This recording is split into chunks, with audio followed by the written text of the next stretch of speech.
युग पुरोधा स्वामी रामदेव जी महाराज ने अपने उद्बोधन में कहा, बीज में वृक्ष होता है। बीज जानते हो, सीड। पीपल पे काफी इतना बड़ा पेड़ होता है, वो किससे होता है? बीज से। बड़ का भी बहुत बड़ा पेड़ होता है, उसका वो पैदा किससे होता है? तो बचपन एक बीज है। बचपन क्या है? जब आदमी बड़ा हो जाता है तो क्या बन जाता है? वृक्ष की तरह बड़ा होता है। तो जैसे बीज में पेड़ है ना, लेकिन बीज में कोई पेड़ देख सकता है? बीज में पड़ के पीपल के बीज में पेड़ दिखाई देता है? नहीं दिखता। क्या उसमें होता नहीं? होता है। बीज में ही वृक्ष पेड़, लेकिन दिखता और माइक्रो लेवल पर होता है, नैनो लेवल पर होता है। जैसे बीज में क्या होता है, ऐसे ही हर बच्चे में बहुत गुण होते हैं, लेकिन छोटे छोटे होते हैं, उसको बढ़ाना पड़ता है। ठीक है। आदमी दो तरह से बड़ा होता है। तो बड़ा होता है एक तो ज्ञान से, एक शरीर से। बड़ा होता है किससे?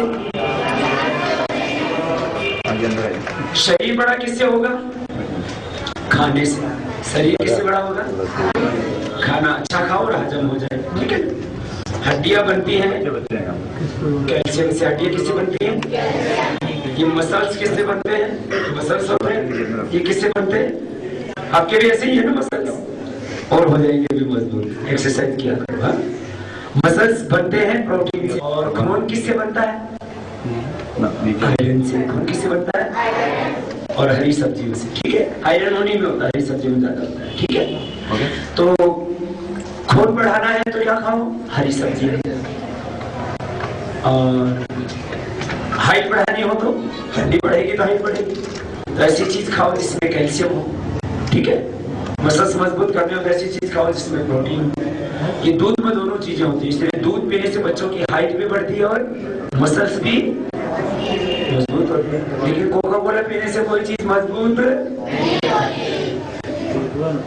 अब बात समझ में?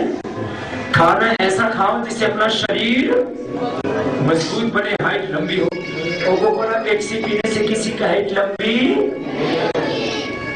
गांधी विद्यापीठ स्कूल में उपस्थित लोगों को प्रेरणादायी उद्बोधन देने के पश्चात स्वामी जी पहुंचे हिमालय अध्ययन केंद्र पिथौरागढ़, जहां स्वामी जी का लोगों ने भारत माता की जय घोष के साथ जोरदार स्वागत किया। महिलाओं ने तिलक कर आशीर्वाद प्राप्त किया। तत्पश्चात स्वामी जी पहुंचे पिथौरागढ़ के देव सिंह मैदान, जहां स्वामी जी के सम्मान में स्थानीय कलाकारों ने पारंपरिक नृत्य पेश कर सबको मंत्रमुग्ध कर दिया।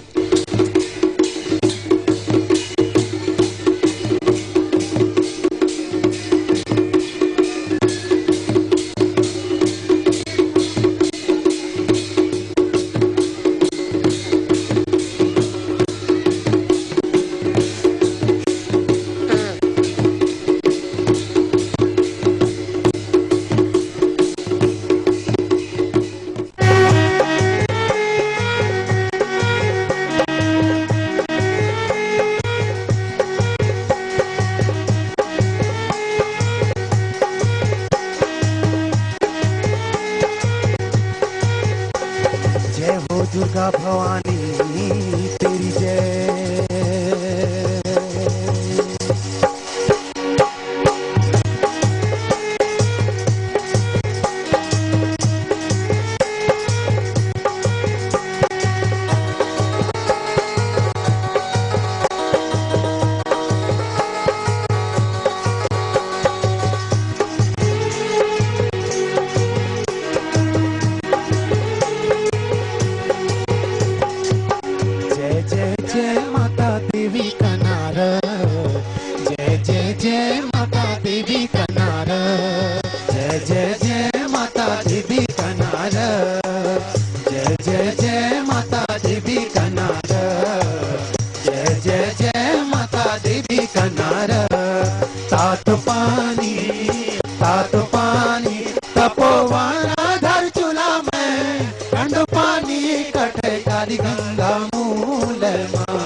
जय जय जय माता देवी कनारा।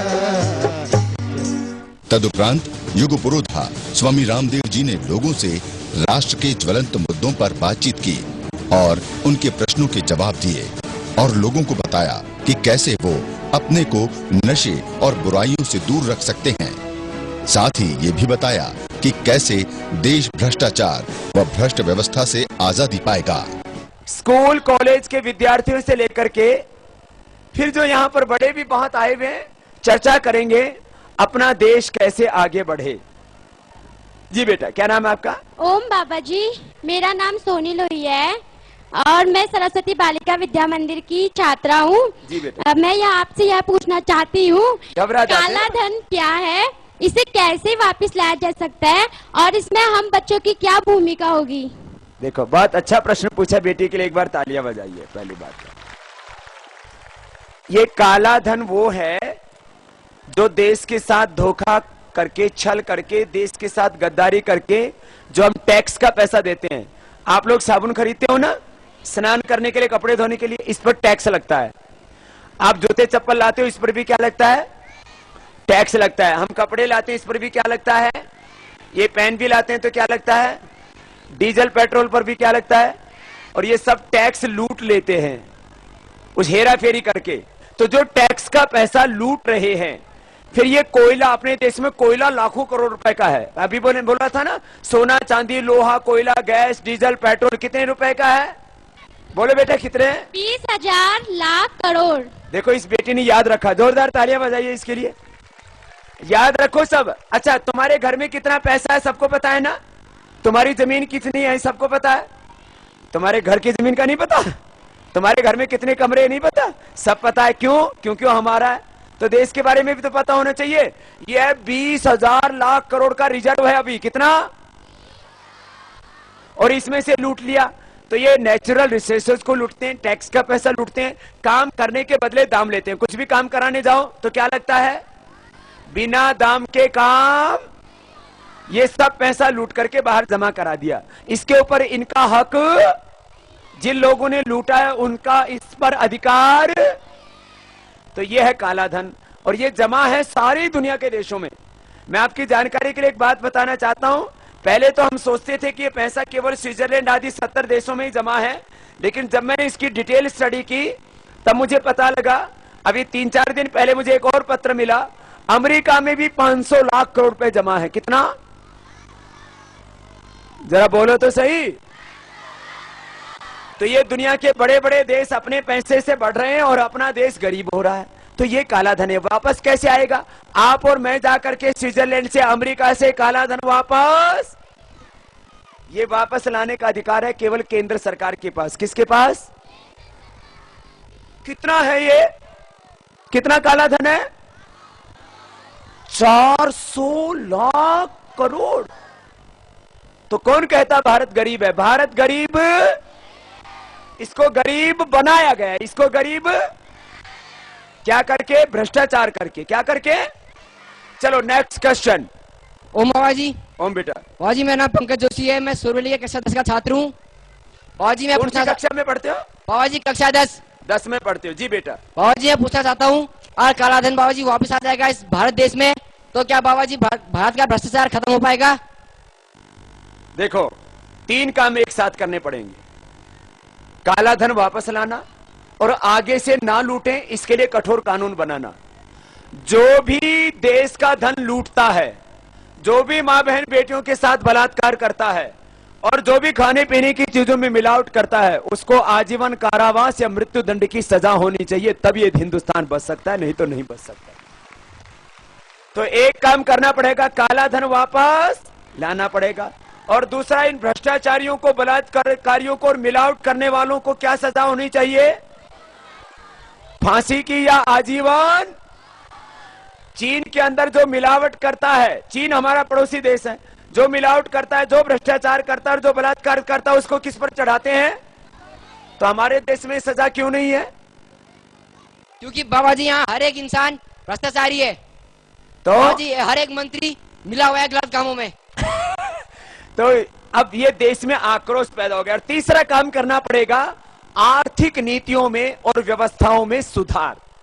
3 बड़े मुद्दे हो गए इस देश के अंदर, काला धन, भ्रष्टाचार और व्यवस्था में सुधार, व्यवस्था में परिवर्तन, आर्थिक नीतियों में परिवर्तन। चलिए अगला प्रश्न इधर से एक बेटी पूछना चाहती है। जी बोलो बेटे, क्या नाम है आपका? जी, मेरा नाम हिमानी जोशी है। मैं सरस्वती बालिका विद्या मंदिर 11 की छात्रा हूँ। जी बेटा, मैं आपसे पूछना चाहती हूँ कि आपका जो पत्रक हमें मिला था उसमें तीसरा मुद्दा है कि समान शिक्षा व्यवस्था, उसमें आपने कहा था कि जो आजकल मतलब अंग्रेजी का बोलबाला है वो अब समाप्त होगा और हर जगह हिंदी का जो मतलब फिर से शिक्षा हिंदी में होनी चाहिए। क्या हम इस बात पे विश्वास कर सकते हैं कि हमें जो आगे भी जितने भी कंपटीशन वगैरह वगैरह मिलेंगे उसमें हम जो है हिंदी में दे सकेंगे, क्योंकि हमारा विद्यालय जो है हिंदी माध्यम का विद्यालय है। देखो एक बड़ी बात कहना चाहता हूँ बेटा, मैं आपसे भी पूछता हूँ और सबको पता होना चाहिए। जापान में डॉक्टर हैं बड़े, जापान में बोलो बच्चों बड़े डॉक्टर हैं, वहां भी बड़े साइंटिस्ट हैं, वहां भी इंजीनियर हैं, जर्मनी में भी है, फ्रांस में भी है, चीन में भी है, लेकिन वो पढ़ाई किस में करते हैं? अपनी मातृभाषा में। सब देश पढ़ाई किस में करते हैं? अंग्रेज कितने साल पहले चले गए हमारे देश में? 64 साल पहले, ठीक है, और ये अंग्रेजी यहां छोड़ गए। ये तो जापान है, जर्मनी है, फ्रांस है, चीन है, कितना आगे बढ़ गया। क्यों? अच्छा, ये अमेरिका वाले हिंदी में क्यों नहीं पढ़ते? ये इंग्लैंड वाले हिंदी में क्यों नहीं पढ़ते? क्योंकि उनकी मातृभाषा अंग्रेजी है। तो हमें क्यों पढ़ाते हैं अंग्रेजी में? जबरदस्ती है। इसलिए आगे पूरे हिंदुस्तान के लोगों को जागना होगा और भारत की शिक्षा व्यवस्था, इसके लिए चाहे कितना ही बड़ा आंदोलन करना पड़े हम करेंगे। और भारतीय भाषाओं में हिंदी, उसके बाद गुजराती, मराठी, तमिल, तेलुगु, कन्नड़, दूसरी भारतीय भाषाएं, तीसरे स्तर पर अंग्रेजी होगी। ऐसी व्यवस्था भारत में बनेगी। वक्त जरूर लगेगा, संघर्ष करना पड़ेगा और आगे सारे कंपटीशन भी उसी में होंगे। अभी जो है थोड़े कंपटीशन तो होने लग गए हैं। आजकल आईएएस आईपीएस के जो कंपटीशंस होते हैं वो तो अभी हिंदी में होने लग गए हैं। थोड़े दिनों में सभी कंपटीशंस भी हिंदी में होंगे। ऐसी व्यवस्था भारत में जरूर लागू होगी। थोड़ा वक्त लगेगा, आप सब साथ देना, हम मिलकर के इस काम को करेंगे।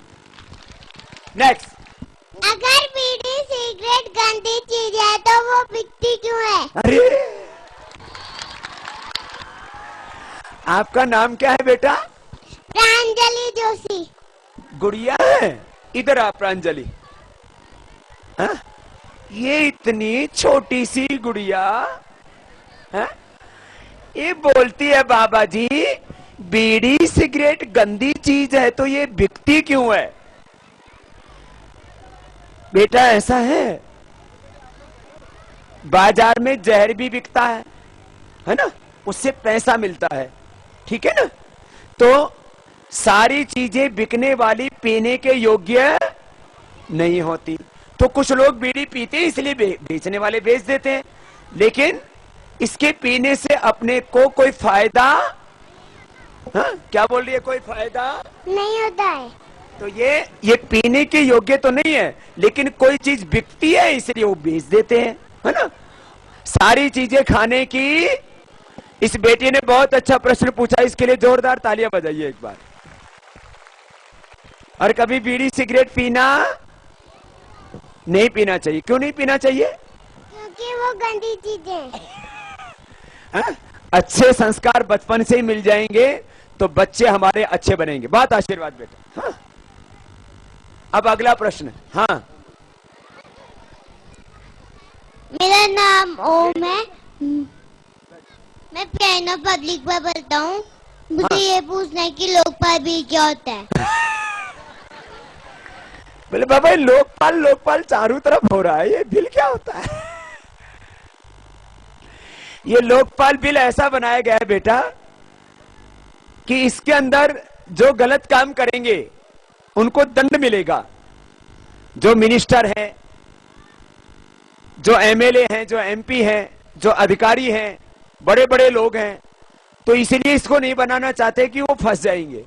तो गलत काम करने वालों को जेल में जाना पड़ेगा और उनको सही काम करने ही पड़ेंगे और गलत काम करने से उनको रुकना